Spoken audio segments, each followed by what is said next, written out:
What's up, guys? I brought out a bunch of Total Gym attachments outside for this workout you guys are seeing here, which made me kind of think about giving an update of sorts on what are my most used attachments at this point in time. Now, I made a video about this over a year ago where I kind of discussed my favorite Total Gym attachments and kind of ranked them, so to speak. But as some time has passed, I thought I'd kind of revisit this and just talk about if I had to buy my attachments all over again, which ones would I purchase immediately and or which ones do I most use consistently? Also, by the way, stay tuned to the channel as I'll be reviewing more Total Gym products and attachments in the very near future. And if you guys do want to check out any of these attachments featured and or mentioned in this video, which also helps support the channel, I'll put links down below in the description box. All right, jumping right into it, you guys can see I got my Total Gym Cycle 2 here, which I really don't use that much, but this leads me into a very important point. Just because I don't use something doesn't mean you guys might not see tremendous value and get a lot out of it. This is one attachment where this is definitely very true because a lot of you guys have told me you love this attachment. But this is a pretty cool and versatile attachment because whenever I do break this thing out, I'm always surprised just how good it feels as far as its level of difficulty and overall its versatility, because you can do things like laying on your back pedaling, you can sit up, you can do this kind of like squat to pedal, you can kind of get in a bridge position. So this thing will suit a number of different people. It works as a great interval tool. It just might not be worth it as far as the cost and how much you're actually going to use it, but definitely a really cool attachment. I just don't use enough. And this kind of goes with pretty much every attachment. Another good example, this is a Total Gym foam roller, which you guys won't see in this video, but I still stand by this, that it's probably the best way to foam roll and how you can kind of manipulate and give pressure to your muscle and fascia based on the incline settings of the machine. I did a whole video on that. I'll link that down in the review in the description box if you guys are curious or haven't seen it. Now, I don't have every single attachment, but I'm very, very close to having the full array of attachments. There'll be some more coming up in the near future, like I said, but many of you guys have probably noticed I've become a bit more minimalist with my sliding bench training as of late with regards to attachments in general. So some things I used to love and talk about, specifically like my bar attachment, which you guys are seeing in this video. My stepper was something I'd incorporate a lot. You guys wouldn't see it in a lot of videos, but I'd throw that thing on to do a number of intervals and just different various exercises. Another underrated piece of equipment that may or may not get used depending on your interest. Even my beloved larger squat stand attachments, I think in the previous video that I made with Total Gym attachments was like my #1 recommended thing, and it's still something I definitely do recommend to most people across the board eventually to pick up, has been taking a back seat to the majority of my training over the last 3 to 4 months. Now, as of right now, if someone came to my house, stole all my sliding bench trainers, specifically my Total Gyms and all my attachments, what would I buy, first right off the bat? First, obviously, would be another sliding bench trainer, in this case, a Total Gym Fit, which I just did a whole video why I said that was my favorite. But getting into attachments, the very first thing I would buy would be a set of curl handles, some extra carabiners, and my beloved swivel. Now, if you guys are new to this whole channel, I'll put a link in the description box for that video, but if you guys do not have this, you guys are definitely missing out.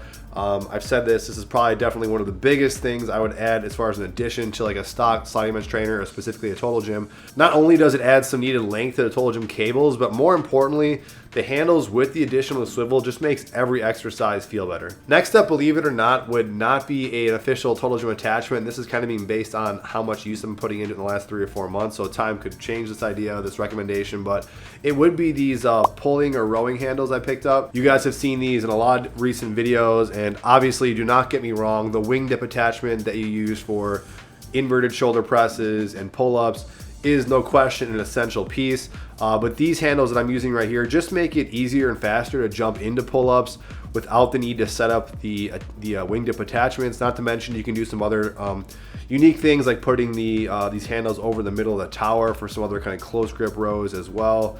And I'm somewhat kind of getting used to just doing the basic shoulder presses without the wing dip attachments, but again, it could just be because I'm working out outside a little bit more.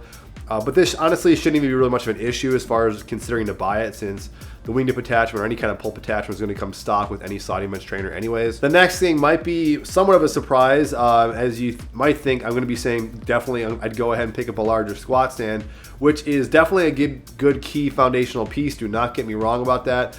But I would say the next thing I would pick up would have to be a Pilates bar attachment. I just find I've been using it a tad bit more than like say the squat stand attachment, and as I mentioned in recent videos, even the last one when I started talking about running, I don't use my larger squat stand as much just because of my use of my lower body days. So that's kind of changed since the summertime. Maybe that might change as it gets kind of colder winter months, but haven't been using my squat stand for a while actually. Finally, this also might be a surprise. The next attachment, I'd say attachments, I'll lump them together as kind of either or.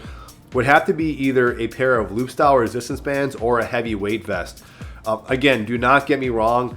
The weight bar attachment is for sure a must. In fact, that's why I tell people to kind of recommend getting a Total Gym. If you get a Total Gym, make sure you get one with a weight bar attachment because it adds so many more doors and versatility, especially with adding the external weights.